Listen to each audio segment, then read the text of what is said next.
Hi everyone, and welcome to the Shamrock Quilt Studio. I'm going to talk a little bit today about Blue Star and where we are with that. We started this quilt last year. It is a machine-pieced quilt top, and it had the busy block and then what I always like to call the plain block. I don't even know if you can see that there. And we will eventually be hanging it up probably in the next week or so. When we start making new videos, you'll see it a little later on.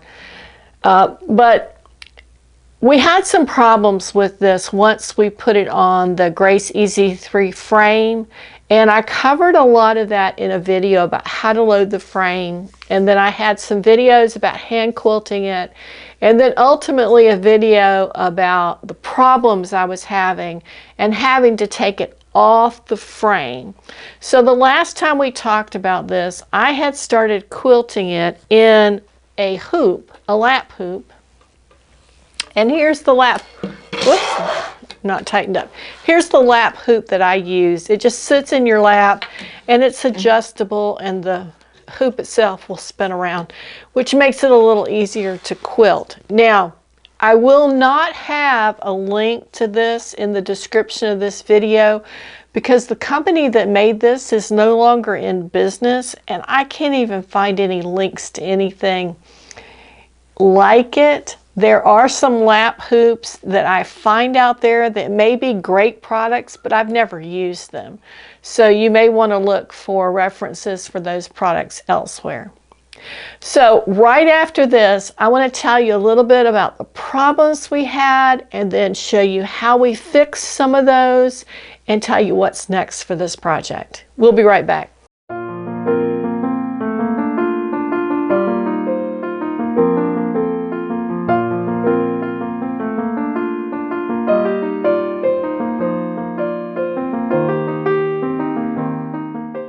And welcome back to the Shamrock Quilt Studio.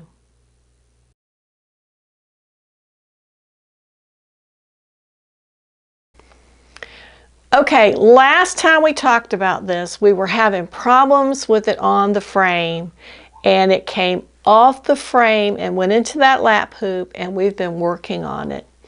And I'll tell you, it was one of the most enjoyable hand quilting projects that I have done in a while. And I'll be honest, I'm not sure that I hand quilted anything last year bigger than like this square. Maybe a little bit bigger. There were just a lot of small projects to be done, and the little ones, the bigger ones never got done. So this was an adventure in doing something larger. And I kept the quilting pretty simple. What I ended up doing, let's see if you can see this on the overhead camera. Okay, I think that will work pretty good. Let me spread it out just a little bit more. Okay, here is the busier block. And I quilted along the outside of the design about 1/4 of an inch away from all of the blue. So that's a pretty densely quilted block. And I also did inside the white squares as well. Now when we moved on to the plain block, as I call it, it is just a square of the blue fabric inside the big white block. And for this one, I just quilted a simple square about 2 inches outside of the blue block. And it is possible as time goes on that I may decide to come back and add some quilting in this block, whether it's another square, whether it's some other kind of design. I don't think I'm going to use something, if I were to do that, that would have curves. It's going to be something very angular to go in line with the design of the quilt top and the quilting that's already there.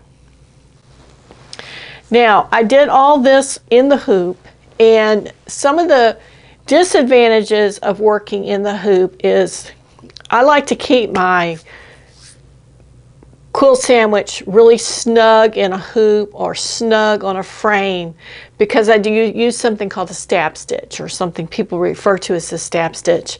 And it allows me, by keeping it really firm and taut in there, to get my stitches very neat and even and straight.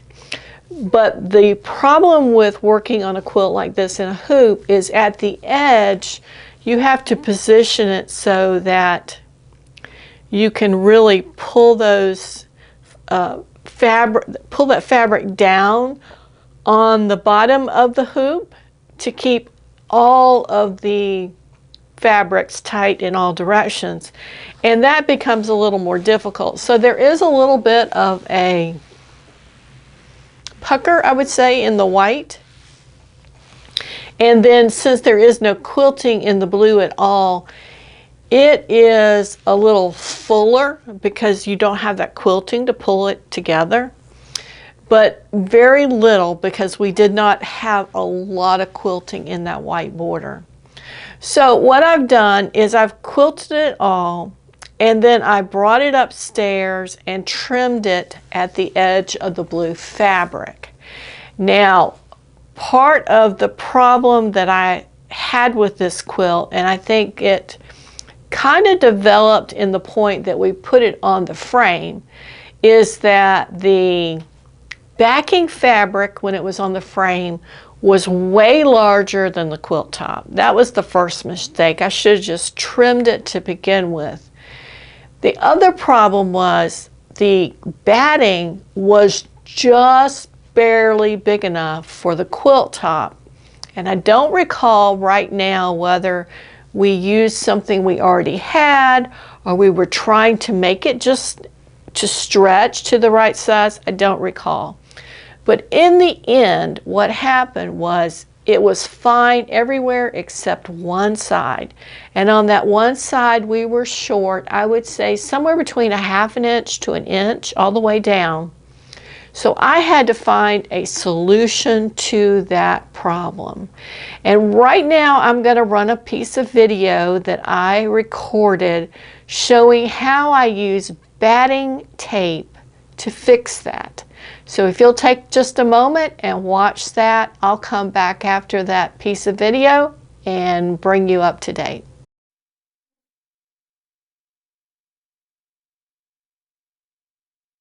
When we started assembling the Blue Star Quilt, making the sandwich, it was evident that there was one side of the quilt where the batting was not quite wide enough. Now, on this top, when we were hand quilting, we did so just on the white side of that blue border, and that allowed everything to stay still.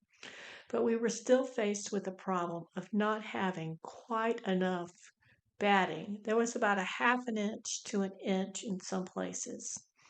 So I ordered this batting tape from Amazon, and I'll put the link below of what I got. It came with absolutely no instructions, but the batting tape itself reminded me of a iron-on interfacing. It's very lightweight, almost what you would call a featherweight interfacing. And one side has some little bumps on it, which indicated to me that that was the adhesive that you needed to iron on.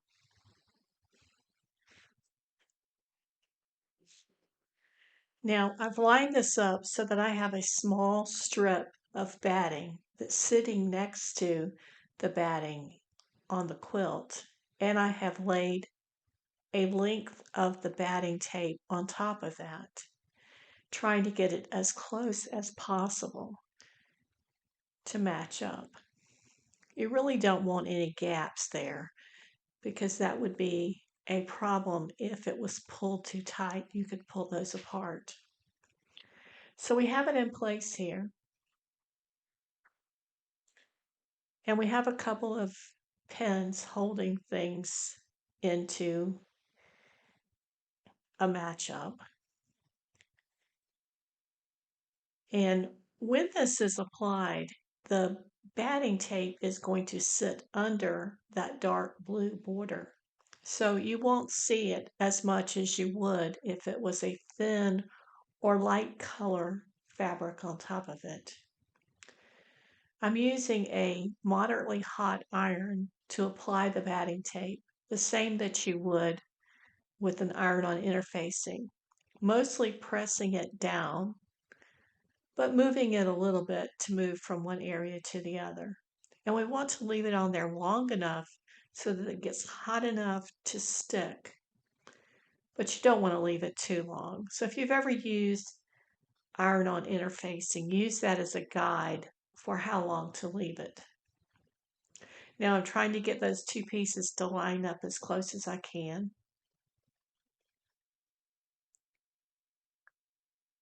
And we've pressed down the very end there.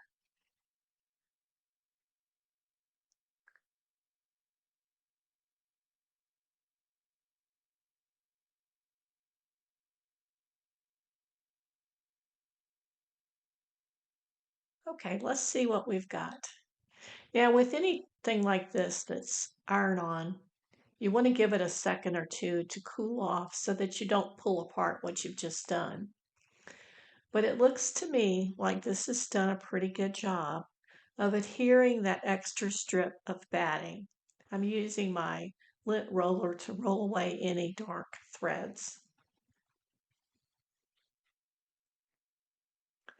And now when I pull that over, you can see we have batting all the way to the edge of the border.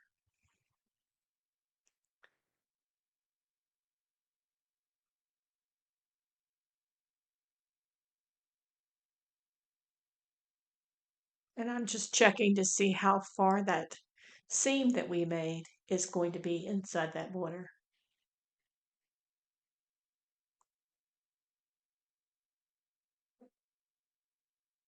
It's a small area that we're trying to mend, and that will be helpful in the long run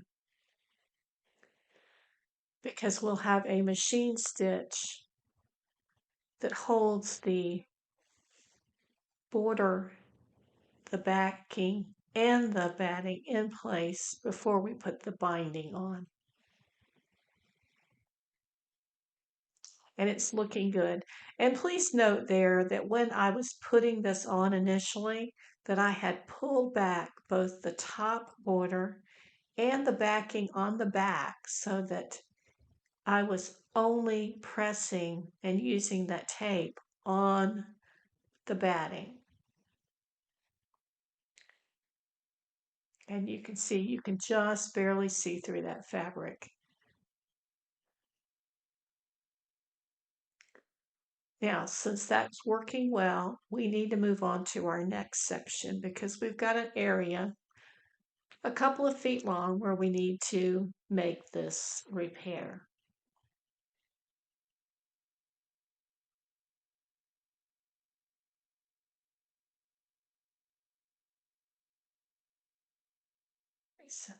So we're adjusting it down now to start working on the next section. And like I said, we're going to push back that backing and pull just the batting out to work on it.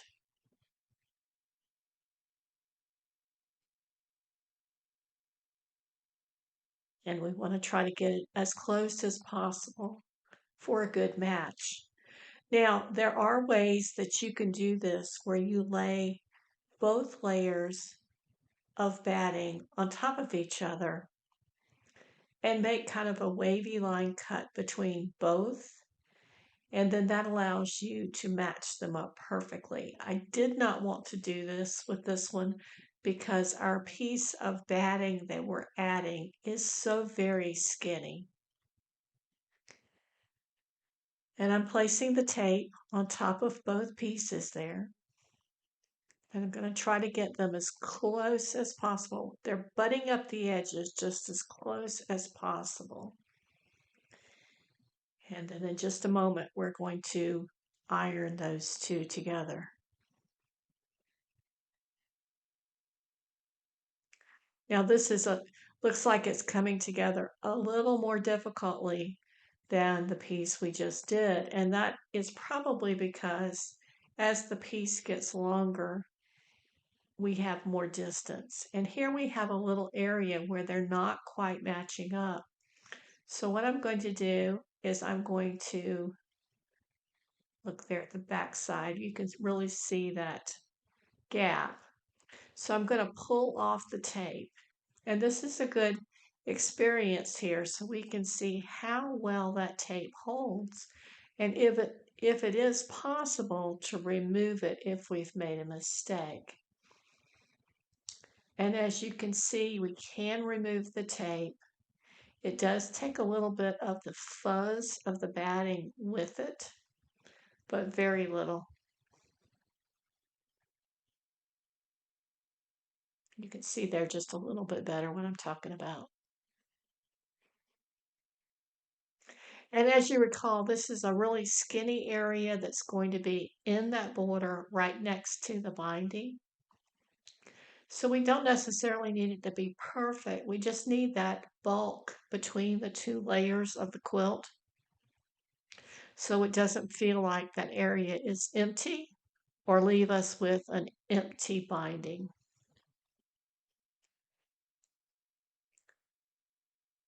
Okay, we're going to try it again. Same as before.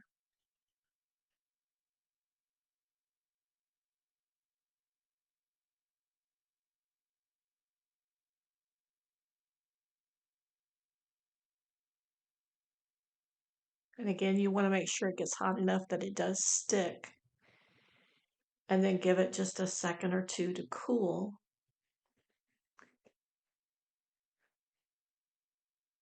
And that did much better.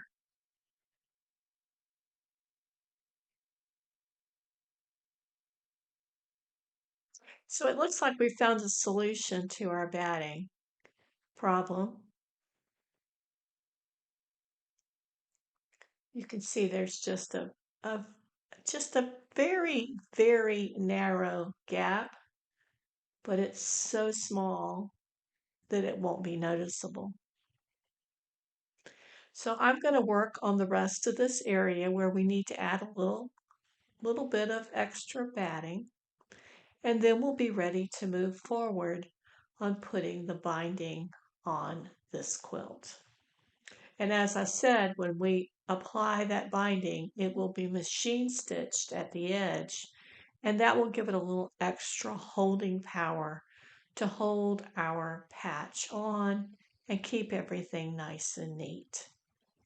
I'd say this is a success for the batting tape.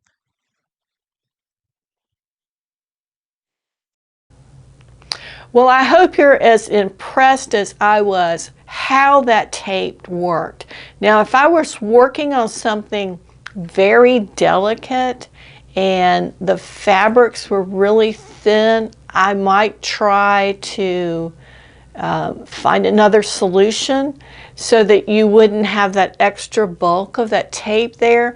But it's pretty thin, and I think in our situation that tape sits underneath this this blue fabric, and you're not going to see it, and I don't think you're going to really feel it. I was looking to see if I could tell what side it was on. Let me look just really quickly.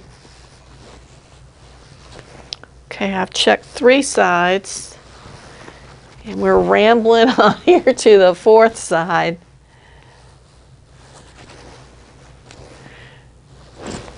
And I'll tell you, I don't think I can tell. Now, if I stretched it all out, maybe I could find it. But the tape is sitting on the side of the batting closest to that blue, so you're not going to see it. The only thing you might see is if there was a little sliver of space between the 2 pieces of batting. But keep in mind that batting in there, that piece that we're supplementing, is really thin. So I think we're going to be great with this. It's going to work out well. And if we decide to go back in and put any quilting in that blue section, that's going to really help it also. Once I got the batting repaired, then I was able to come in and stitch with a really long basting stitch right here at the edge of the blue fabric. and I left the batting just a little bit longer, just so it peeked out. So now it's ready for its binding. And I had considered doing a binding that was blue on one side and white on the other side, and I ran a little sample and I tried to stitch those two fabrics together and then turn them so that you'd have blue on one side and white on the other side. And I just simply could not get that fabric to fold at the exact place so you didn't see one on the other side. If I had been able to do that, that's what I would have done. So I just have decided to go with the standard French fold binding, and I've made it out of the blue. Now the only thing I don't like about that is that I like to be able to reverse my quilts. And with this one, we're going to have this nice all white quilt on the back side, except for the blue binding, which is really going to show up. So if you're trying to use multiple quilts on a single bed, you're going to have to coordinate that a bit. But the binding is already made, and what I did with this is I cut it 3 inches wide, sewed them together in the diagonal method that's traditional, and then I folded it in half. With this fabric, there really is not a discernible right side and wrong side, so that wasn't an issue. So my only step left to take is to machine stitch this on probably the front side and then roll it over and hand stitch it on the back. And since this is about 1.5 inches at this point, I probably will stitch it on at about 1/4 inch or maybe just a little bit wider, and then be able to have a nice full binding rolling it over. So that's just going to be our standard way that we bind things.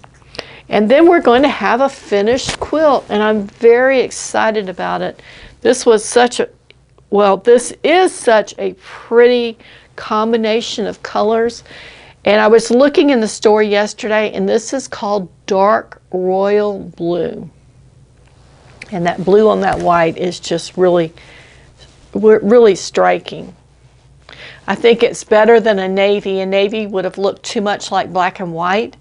And this one is dark enough that you get that richness, but not so dark that you lose the blue in it. I've been working on this probably, I don't know, maybe an hour. I took a break to get some lunch, and I'm back in here, and I just got all of the binding sewed on by machine. So I'll be taking this now to do the hand stitching. But I wanted to just to show you what this is going to look like. Here we are in the corner, and I've got some of this pinned back.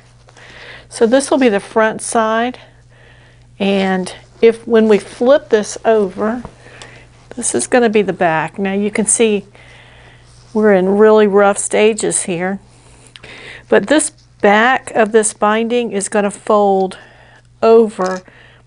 This is our stay stitching that we did on the edge of the quilt, and then this is the stitching here that we did to secure the binding on. And the binding is going to come over probably about 1/8 inch beyond that. So it'll be a little bit wider on the back than the front, and we'll then tuck all these stitches in here and fold that for the center. And that always takes a little bit of finessing when you do that to get our corners just right. But you've got an idea there of what this is going to look like. And it's probably going to take me a couple evenings to get it done. It's about 70 by 70. And I created, that would be 280 inches. And I think I created about 300 inches. And once you put all the corners in, because the corners take a little bit more material, this is what I had left. So that gives you an idea of how much binding you need for a project. This would have been 280 measured inches, and this is what I had left.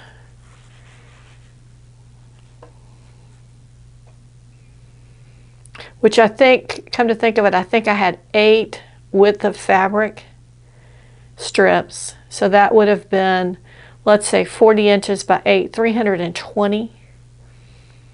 So you would think we'd have about 40 inches left, and we don't have quite that much. But just a good kind of glimpse at how things go. This will go in my scrap bin because we can always take that crease in the middle out and use it in some other project. Okay, just thought you might like to see where we're going with this and a little extra tip. And I had no issues sewing this on. It went really smoothly. So the next time you see this, it's going to be hanging up, and we're so glad you came along with us. So there's a little update on this quilt. This is a longer term project. I think, like I said, we've been working on this one about a year. And some of my projects go on much longer than that, and some of them are really short. But I do like to be able to come back and show you how something we started here has finished up, even if it takes a long time. Because we're working on a lot of things here, and sometimes you just have to work on things when you can. So that's our status with our Blue Star project, and as soon as I get this stitched on and then hand stitch the binding, we will hang it up here. I think we'll be able to hang it up for a little while and enjoy it before it goes into the archives. Thanks so much for joining me today. If you liked this video, you found it helpful, give us a thumbs up. Be sure to subscribe, and we'll see you next week at the Shamrock Quilt Studio. See ya.